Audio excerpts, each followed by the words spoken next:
I want to make it abundantly clear that no matter how many mistakes I've made and how apologetic I am, the question was asked of counsel, was there evidence of corruption? And when he responded, no, there's no evidence of corruption or self-enrichment, and that I was overzealous and sloppy, these are not things to be proud of, but it certainly differs from the newspaper's headline. Teary-eyed Charlie Rangel says he's innocent, despite the Ethics Committee finding him guilty of 11 of 13 violations. But he's not the only one in the hot seat on Capitol Hill. The Justice Department has ordered the same committee not to investigate Illinois Democrat Jesse Jackson Jr. Jackson is accused of offering to raise money for former Governor Rod Blagojevich in exchange for President Obama's vacated Senate seat. Let's bring in constitutional lawyer and radio host, Mr. Mark Levine. Levine, okay, so let's see, Rangel gets 11 out of 13 guilties. Now Maxine Waters, now I hear her trial is going to be delayed. Why is that? Because they found evidence that they want to evaluate. It'll still happen. They're just going to go through that piece of evidence. All right, now take me to Jesse Jackson Jr. What happened in Chicago? Well, that's actually pretty simple. The Congress always defers to the Justice Department and lets them go first. For example, when they went after Ted Stevens in Alaska, Congress backed off until the Justice Department finished its investigation, so they're doing that. I'd like to see the focus on the 16 Republicans on the most corrupt list that's compiled by Citizens for Responsibility and Ethics in Washington, the nonpartisan group. There's 10 Democrats on the list, including Waters, Rangel, and Jackson, but there's 16 Republicans, meaning the Republicans are twice as corrupt as the Democrats. We need to focus on them, I'm not sure that's what that means exactly. It just happens to be 16 on the list. Numbers. But let's take it one step further. Rahm Emanuel's left the White House now. He wants to run for mayor in Chicago.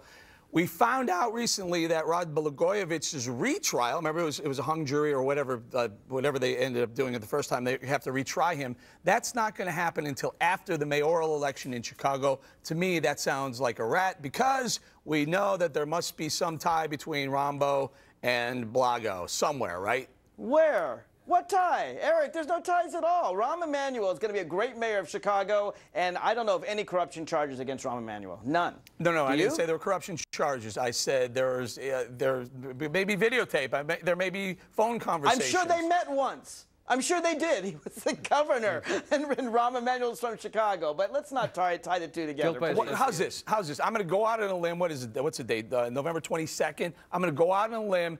After the election in Chicago, we're going to find something going on between Blago and Rambo. Something going on. Am I wrong? Am I wrong? You're looking. This is McCarthyism. It's not. This is guilt by association. What are you talking about? There was something going on. They went to a dance together. What are you talking about? Retrial. Give me the evidence before you start making irresponsible charges. Give me the evidence. I don't have any evidence. Of course, David, am I crazy? There's something going on here. They shared a paper cup once. You don't get to that level of federal involvement unless there's something there, and I'm not convicting the guy, but. They this is a smear campaign. This is smearing somebody without any evidence whatsoever. It's outrageous. Alan, this is an outrage. Here's my payoff. Now be quiet. Look, there's something going on here. They keep pushing him back. Oh, this is Chicago. He gets half.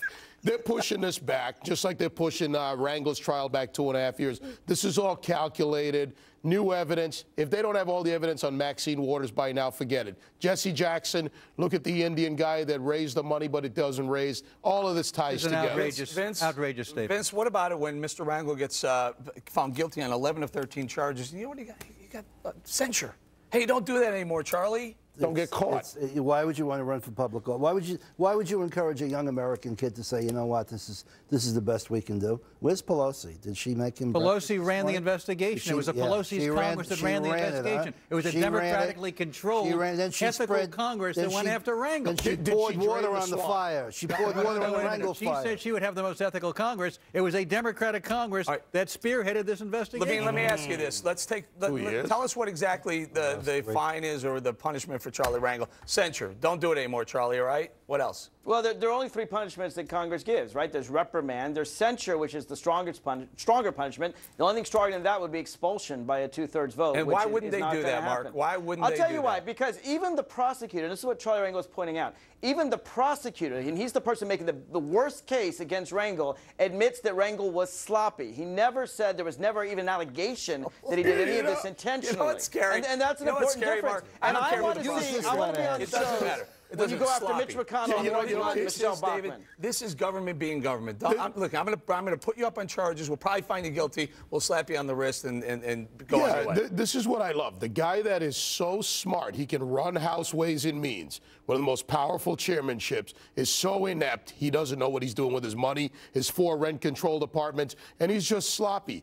This is institutional corruption. And here's the thing. He's still not done, because if he did evade taxes, there's still a potential for federal taxation. I think short of hanging this guy up by his toenails is going to make you happy.